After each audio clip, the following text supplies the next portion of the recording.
A policewoman's work later proved crucial in catching one of history's most diabolical criminals, John George Haigh. Haigh was a man without a conscience. The best description that I ever heard of Haigh was it was almost as if a surgeon had cut his conscience away with a scalpel so that he could face anyone without any fears. He was a charming man. He was a well-dressed man. A man who was very pleasing to middle-aged women. But he was a villain. He was an ace con man. He had done time for various frauds. He was always looking for money. In 1949, the 36-year-old Haigh lived in the fashionable Onslow Court Hotel in London. Because of his charming demeanour, he was quite popular with his fellow residents, including 69-year-old Olive Durand Deakin, a wealthy widow. He discovered that Mrs. Durand Deakin had stocks and shares worth £36,000, and he persuaded this person to enter into a business partnership.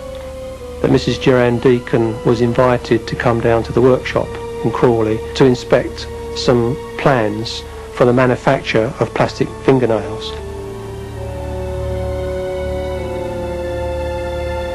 Haigh then drove Mrs. Durand Deakin to his workshop in Crawley.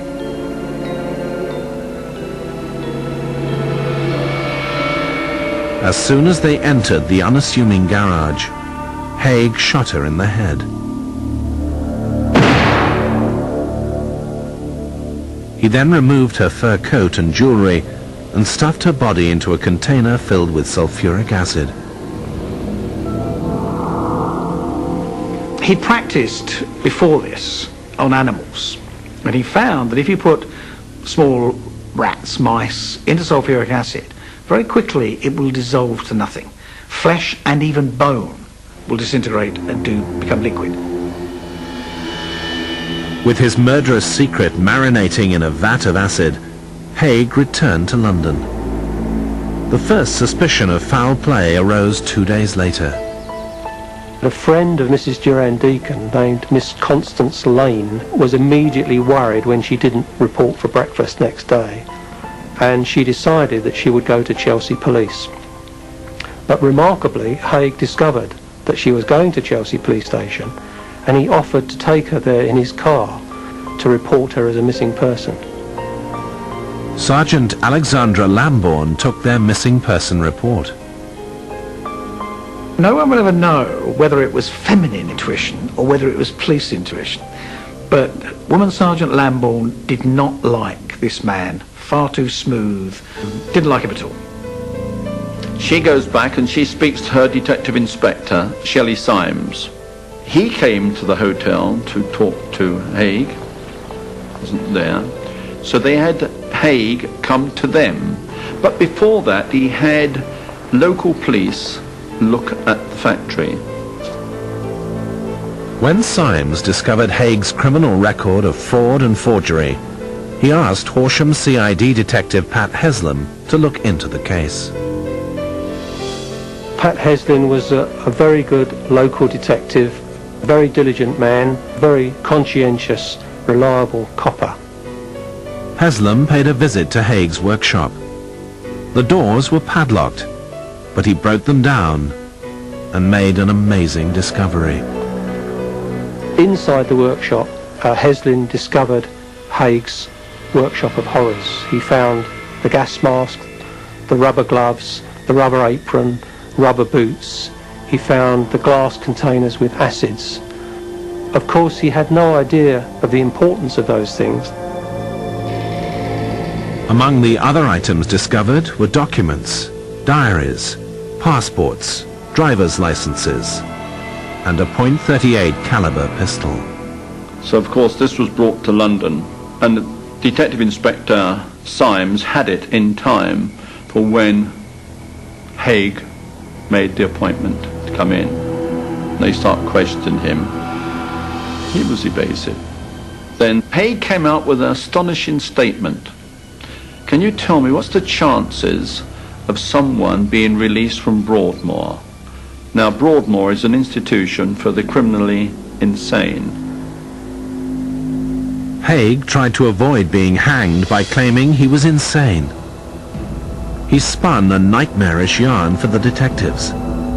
First, he described his meeting with Mrs. Durand-Deacon.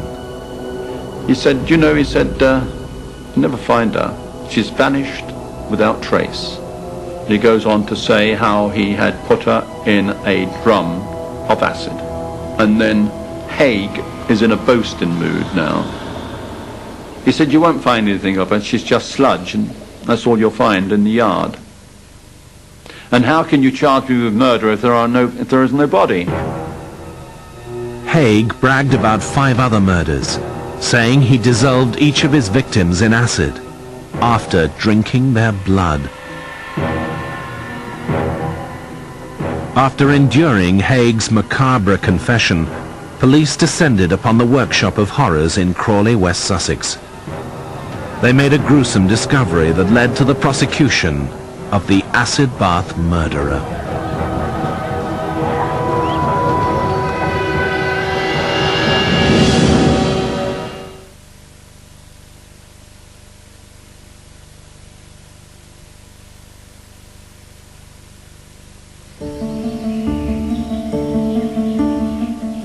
March the 1st, 1949. Conman John Haigh had admitted he'd committed a series of horrific murders. But he knew this admission of guilt wasn't enough. To convict him of Olive Durand-Deacon's murder, Scotland Yard's detectives needed evidence.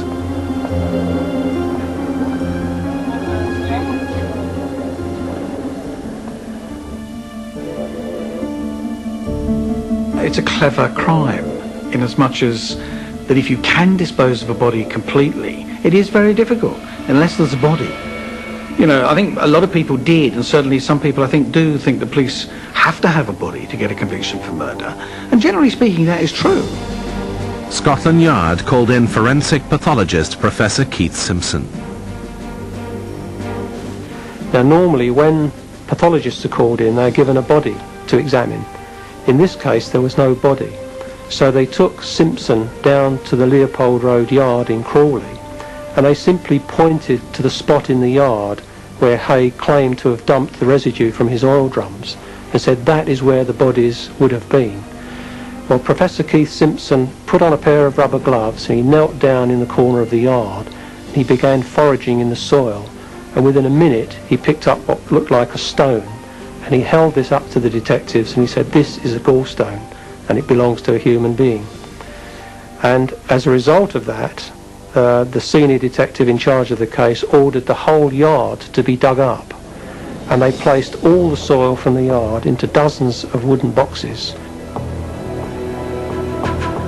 Forensics experts at Scotland Yard meticulously sifted through every ounce of soil collected from the scene of the crime, looking for evidence to add to the gallstones. They found 28 pounds of human body fat. They found dozens of small fragments of human bone. They found pieces of a red handbag which they were able to rebuild. They found pieces of a foot that they were able to rebuild into the form of a shoe that fitted Mrs. Durand-Deacon. And finally they found a complete set of human false teeth, which were made of acrylic resin and had completely escaped the rigours of the acid bath. And they eventually traced a dentist in West London who confirmed that the teeth belonged to Mrs. Durand-Deacon. As the mountain of evidence against Haigh grew, he urged psychiatrists and the press to believe he was insane. He tried the insanity bit, which again was sensational at the time, that he claimed he was a vampire. And he cut the throats of all the victims and then drank a pint of blood, which is rubbish, actually. He was a no-good. When they had what they called the McNaughton rules to test insanity or sane or whatever, the more murders that they would admit to, the more chances they would be made or deemed insane, and they would go to Broadmoor rather than have the rope put round their neck. But Haig's heinous claims of vampirism fell on deaf ears. He was deemed sane and fit to stand trial on July the 18th, 1949.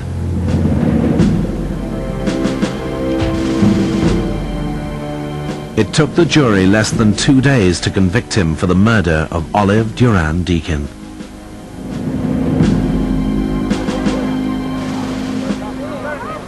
When he had been sentenced to death, he asked the governor to give him a dress rehearsal for his hanging, saying, "I'm a man of light and sprightly step.